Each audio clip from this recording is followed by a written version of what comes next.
రాజకీయాల్లోకి ప్రత్యక్ష రాజకీయాల్లోకి రానంతసేపే వచ్చిన తర్వాత అతని కులం ఏంటి, అతని గోత్రం ఏంటి, అతని ఇంటి పేరు ఏంటి, అసలు అతని బ్యాక్గ్రౌండ్ ఏంటి మొత్తం చెక్ చేస్తారండి.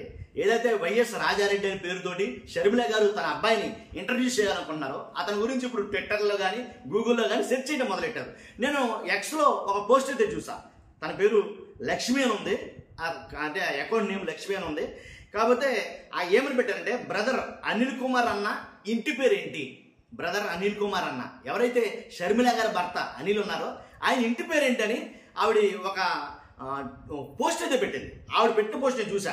దాని కింద కామెంట్లు చదివా. చాలా మంది మాకు తెలీదు మాకు తెలీదు మాకు తెలీదు మాకు తెలీదు అని చాలా మంది కామెంట్లు వచ్చాయి. కొంతమంది మాత్రం పేరైతే చెప్పారు. కాకపోతే ఏంటంటే కనుక ఆయన ఇంటి పేరు ఎరుసుపల్లి. షర్మిల గారి భర్త ఇంటి పేరు ఎరుసుపల్లి. ఇప్పుడు షర్మిల గారి భర్త ఇంటి పేరు గొడవ మనకెందుకు అని మీరు చాలా మంది అనుకోవచ్చు. ఇప్పుడు ఎక్కువగా సెర్చ్ చేస్తుంది అది.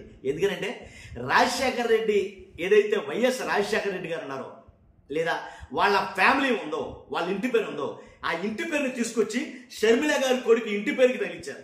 అర్థమైందా మీకు? అసలు యాక్చువల్గా అయితే కనుక అతని ఇంటి పేరు ఏం కావాలి? ఎరుసుపల్లి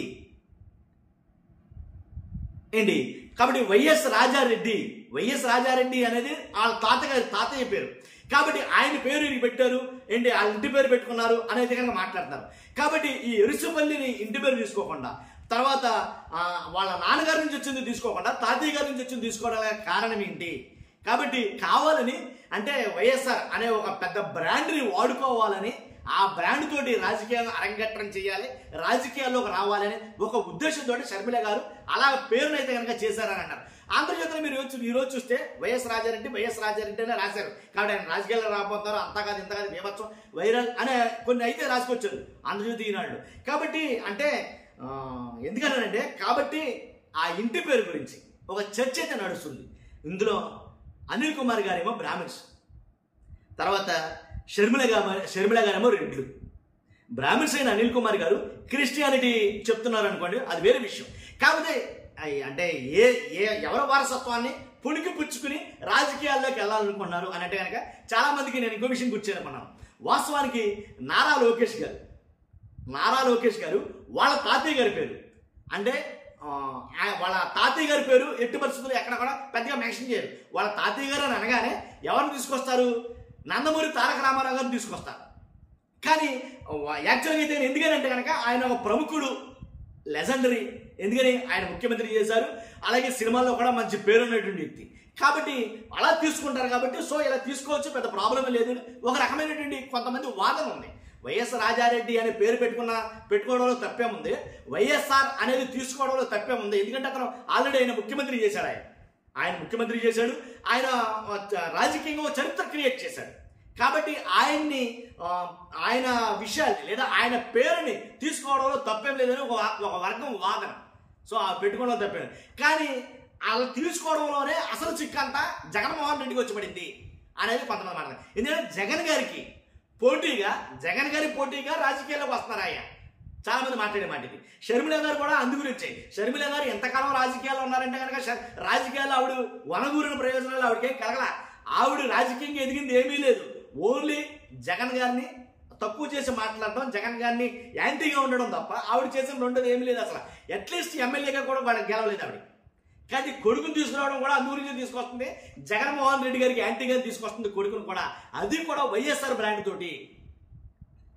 కాబట్టి ఇలాగ అంటే ఈ రకమైనటువంటి రాజకీయం అంటేనే అసలు దానికి కులాలు ఉండవు, మతాలు ఉండవు, మంచి ఉండదు, చెడ్డ ఉండదు. ఇక దాని అంతా దౌర్భాగ్యమైంది ఇంకోటి లేదు రాజకీయం అంటే వాస్తవంగా మాట్లాడాలంటే కనుక. కాబట్టి దాంట్లో జరిగే రాజకీయాలు అలాంటివి కాదు. కానీ ఇప్పుడు వస్తున్నటువంటి వైఎస్ రాజారెడ్డి, నేను కూడా అదే పేరు సంబోధిస్తాను, వైఎస్ రాజారెడ్డి. ఆ వైఎస్ అనే పేరు తీసుకోవడానికి ఎలా వెనక ఉన్న ఆ రాజకీయం ఏంటనేది అర్థం కావట్లేదు. కానీ ఆ పేరులో ఉండే రాజకీయంతో వైఎస్ జగన్మోహన్ రెడ్డికి ఎనకాటంలో పెట్టే పనులు ఏమైనా జరుగుతున్నాయా? కాబట్టి ఇక నన్ను అడిగితే కనుక ఇక నుంచి పోరు ఎలా అంటే ఇంతింతై పోరు కానీ ఇక మామూలుగా వేరే లెవెల్లో ఉండబోతుందేమో. షర్మిల గారు అంతగా చేయలేకపోయామో. షర్మిల గారి మాట ఎవరో పట్టించుకోలేదు, రాజకీయంగా పట్టించుకోలేదు, మామూలు క్యాజువల్గా ఆవిడ ఏం మాట్లాడినా పట్టించుకోలేదు. ఆవిడ ఒక జోకర్ లాగా అయితే కనుక ఉపయోగించుకున్నారు అన్ని పార్టీలు కలిపి. చంద్రబాబు నాయుడు గారు కావచ్చు, పవన్ కళ్యాణ్ గారు కావచ్చు, బీజేపీ కావచ్చు, ఏ పార్టీ అయినా షర్మిల గారిని ఒక జోకర్గా వాడుకున్నారు. కానీ అలాగా కాకుండా ఏంటి ప్రత్యక్ష రాజకీయాల్లోకి కొంచెం స్ట్రాంగ్గా దింపాలి అనే ఉద్దేశంతో ఆ రంగం సిద్ధం చేశారు. అందు గురించే పేరుతో సహా పుణికిపుచ్చుకున్నట్టుగా తీసుకొస్తున్నారు బయటకు అనేది ఒక వాదం నడుస్తుంది.